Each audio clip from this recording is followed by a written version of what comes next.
What happens when Russia proposes a direct railway link to India, but the shortest route runs straight through POK or Pakistan-occupied Kashmir? The idea is based on a possible route which starts from Russia to Turkmenistan, Afghanistan, and what's known as POK or Pakistan-occupied Kashmir, and then reaches India. Pakistan is famous for two things: losing to India in World Cups and treating geopolitics like India treats Bollywood. Lots of drama, but no real meaning. So what is the proposed railway link? Deputy Russian Prime Minister Kusnulin says that Moscow should start exploring potential railway routes that give them direct access to India and the Indian Ocean. He was quoted by TASS news agency. A rail link to the Indian Ocean should also be explored. Risks related to the Bosphorus and the Strait of Hormuz might require alternative routes through Turkmenistan, Iran, Afghanistan, and Pakistan. Any options providing access to India are acceptable. And the last line is important.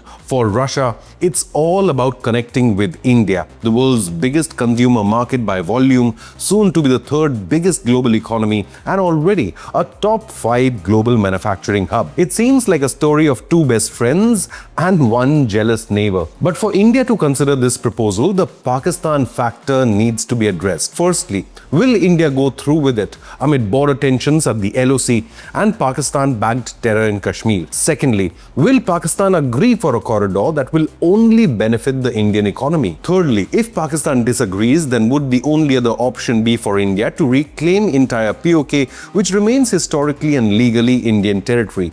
And if India does reclaim POK, then would Russia back the move at the United Nations Security Council? Pakistan is desperately seeking better ties with Russia as it seeks entry into the BRICS, something which India has refused to allow. The last time, in December 2025, Pakistan Prime Minister Sharif was brutally trolled on social media after Russian President Putin kept him waiting for over 40 minutes for a meeting in Turkmenistan. So would Russia demand such an India rail link to consider Pakistan for any such role? But first, we must understand what Russia has actually proposed. The proposal was shared by Russian Deputy Prime Minister Marat Kusnulin during an interview with TASS. Of course, Russia could use the Caspian Sea to connect to Turkmenistan, then via rail to Afghanistan, POK, and India. Now, this comes as global powers are looking at various alternate routes to bypass crucial maritime choke points, such as the Strait of Hormuz, which is threatened by Iran, as well as Bosphorus Strait, controlled by Turkey. The Iran-US-Israel war has led to an almost permanent closure of the Strait of Hormuz, which controls the shipment of about 20% of global LNG and 25% of global oil supplies. Simultaneously, Turkey recently restricted commercial traffic through the Bosphorus Strait after Turkish vessels were attacked in the Black Sea. Countries are left with no other option but to seek alternate routes. And this is why Russia-India direct rail link becomes a viable option. This would even bypass Iran and the US-led war. After this proposal, the next step would be for Moscow to hold consultations with the proposed countries, including Pakistan. The proposal also comes amid questions over the international North-South transport corridor amid the never-ending US-Iran war. Our news report on Indian Air Force was ranking among the top 5 in Google News videos. I am Shobhit Mittal. Subscribe to Inconnect News for the most informative news content. The INSTC link was launched by India, Iran, and Russia to link rail, road, and sea routes. INSTC has two routes, the Eastern Corridor and the Western Corridor. The plan to develop the INSTC North-South corridor linking Iran and India through Kazakhstan, Turkmenistan, and Azerbaijan was also previously stated by Russian Deputy Prime Minister. But any realistic link would only flourish once the wars in Iran and the war in Ukraine comes to an end. So Russia has been exploring multiple direct links to connect to India and move goods to India and Indian Ocean by bypassing maritime choke points. While Turkmenistan and certainly Afghanistan would welcome such a rail link to India, the main hurdle is Pakistan. India imposed a total ban on trade with Pakistan after the Pahalgam terror attack in Kashmir last year. In 2019, India's Prime Minister Modi-led government had already revoked the MFN or Most Favoured Nation status after the Pulwama terror attack attack, which had been shockingly given to Pakistan in 1996 under the PV Narasimha Rao government. Pakistan is likely to sabotage such a link or use it for geopolitical blame game, just like the Indus Water Treaty. So if Russia is actually serious about such a rail link to India, the only way it appears to me is for POK to return to India. The only other option is for Pakistan to abandon its extremist Islamist policies and really prove that it is ready for mutual growth, that it wants the benefits of such a trade corridor, but that's like asking a zebra to change its stripes.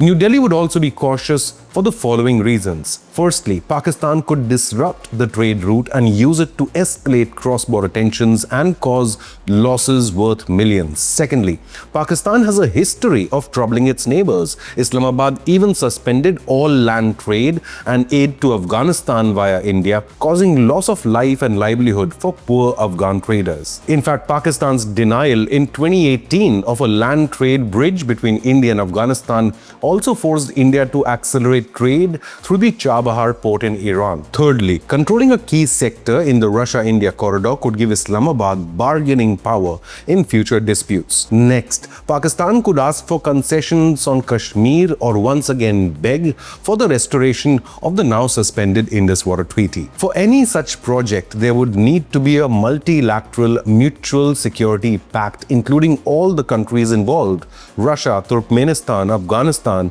Pakistan and India. Forget India-Pakistan tensions and conflict. Even Afghanistan and Pakistan are locked in a state of constant border conflict, so any such mutual security pact seems far-fetched. Without ironclad guarantees from Pakistan on protecting the railway and the cargo, India is unlikely to rely on a route that might pass through the global terror factory in Pakistan. That is why India would rather prefer the Chabahar Port linked railway route from the Gulf of Oman, which avoids Pakistan entirely. But let's assume for once that things go ahead. How would such an India-Russia rail link actually benefit New Delhi? Such a railway link would drastically reduce cargo transit time. Today, shipping goods from Russia to India by sea takes about 25 to 40 days, but by rail, it could take as less as 7 to 10 days. Faster transit means businesses and traders earn faster, which leads to accelerated growth. As discussed, it would bypass vulnerable choke points like Strait of Hormuz. India would be able to secure predictable supply of essentials including fertilizers, metals and machinery. But most importantly, India would gain faster and steady access to Russian energy or oil and gas supplies. This would invite further American scrutiny as Washington seeks to put blame of its own blunders in Ukraine on India and China. As we know, Trump could order his favorite postman, the failed marshal, to torpedo such a pact. To me, two things stand out. Firstly, why does Russia not want China to be part of any rail link to India? But what do you believe? Will POK have to return to India for any such move to become possible? Leave a comment, hit the like button and subscribe to Inconnect News.